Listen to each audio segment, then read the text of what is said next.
Deep in the shadows, I know it's hard to put one foot in front of the other.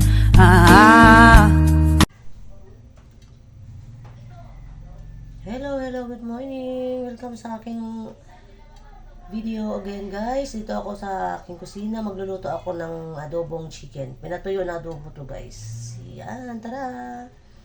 Ito nga yan kung paano ko lulutuin, guys. Ito nga pala ang aking chicken. Wings yan, wings part.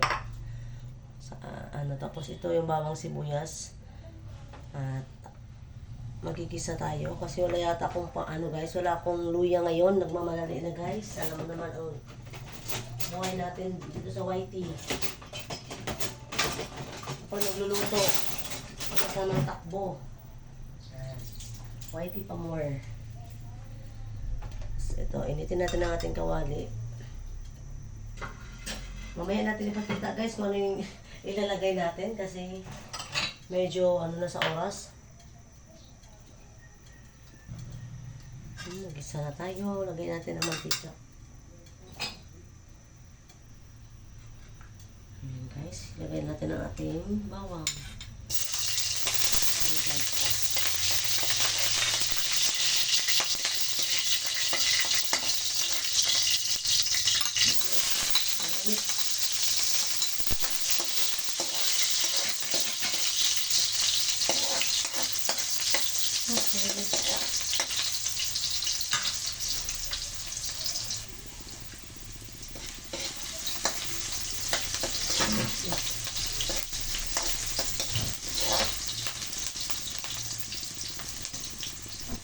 Lagay na natin ang ating manok.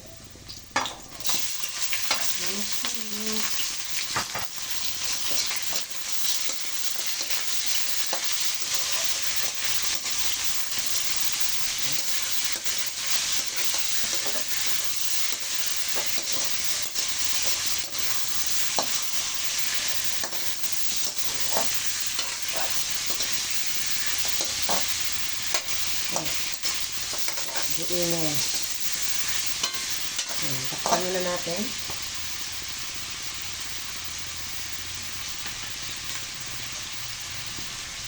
Lagyan ko muna ng konting magic sarap, guys. Para may konting lasa na siya habang nagsangkot siya ay may konting lasa na.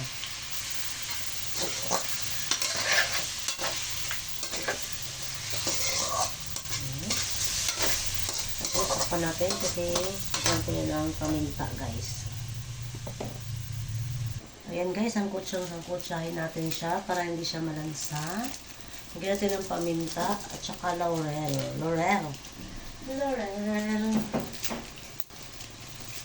Tapos, basan ko muna yung laurel natin. Tapos, pinatuyo yan siya, guys. Gusto ko pinatuyo, kaso, ayun, bahala na si Batman. Tignan nyo, guys.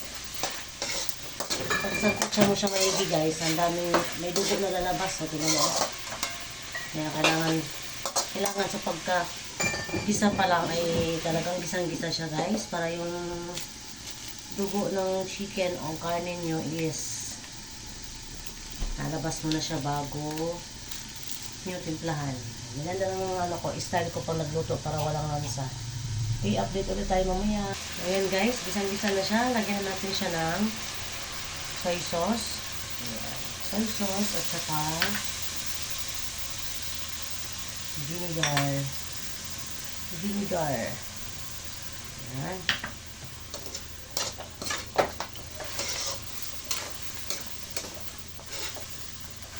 Tapos yan, update natin ulit mamaya kasi dapat dandahan yung pagkulo, dandahan ang apoy para absorb sa laman yung kanyang lasa, guys. At yun. Ganyan ang technique pag nagluluto para absorb sa laman ang lasa ng inyong niluluto. Banayad lang ang apoy, dandahan. Mas maganda, mas masarap pag dandahan. Ayan. Takpan ulit natin para update ulit mamaya, guys.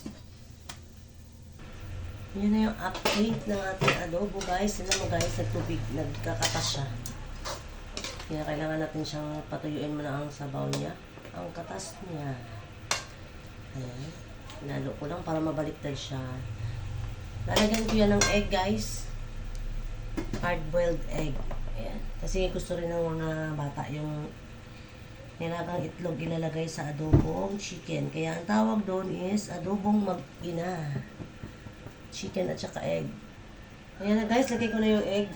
Di ba may egg siya? Surprise! Kasi nga, adobong mag-ina. Anak ng manok is ang itlog. Kaya, adobong mag-ina yan guys. Tapan muna natin. Ulit. Diba? Paulit-ulit ang ating ginagawa guys. Update natin mamaya. Okay, update natin ang ating niloloto. Ay, sorry po. Ano ba yan? Ang lakas naman. Parang galit naman. Ayan, yung egg ay namumutla pa yung egg guys. Kaya, baka natakot to kaya namutla. Ayan, kailangan pa natin siyang pakuloyin sa may ganyan. Timpla. Para hindi mamutla ang itlog. Takpan natin ulit guys para sa final decision na. Charot. Update ulit mamaya. Update natin guys. Parang matagal siya matuyo. Hindi na siguro siya patuyuin para meron din sauce. Ayan. Kasi ano yan guys. Susurin nila ng may sauce. Lalo sa adobo. Lalo na yung panganay ko guys ay gusto ng sauce ng adobo. Hindi natin siya patuyuin. Kasi mahalaga naman sila ang mag-enjoy, hindi ang mama. Kasi kung ako lang guys, gusto ko patuyuin ang adobo. Kasi mas feel ko yun. Pero sila is gusto ng merong sauce. Kaya sila ang masusunod, sila ang aking boss. Okay guys, ayan na yung update guys. Ay, yan, pwede na to guys kasi natuyo na yung medyo na yung sauce niya. Ayan, maglapot na yung sauce. Kaya pwede na siya guys ang ating adobong chicken. Adobong mag-ina. Ayan, pintay ko na yung ating apoy. Kasi matuyo pa. At mainit din guys. Sa ating isasalang sinasali na natin to. Ayan na siya guys, okay na siya. At ang ating final product ng ating finished product ng ating adobong chicken na may boiled egg. Ayan guys. Thank you so much sa always support sa aking channel, ang Marcy Vlogs. Bye-bye!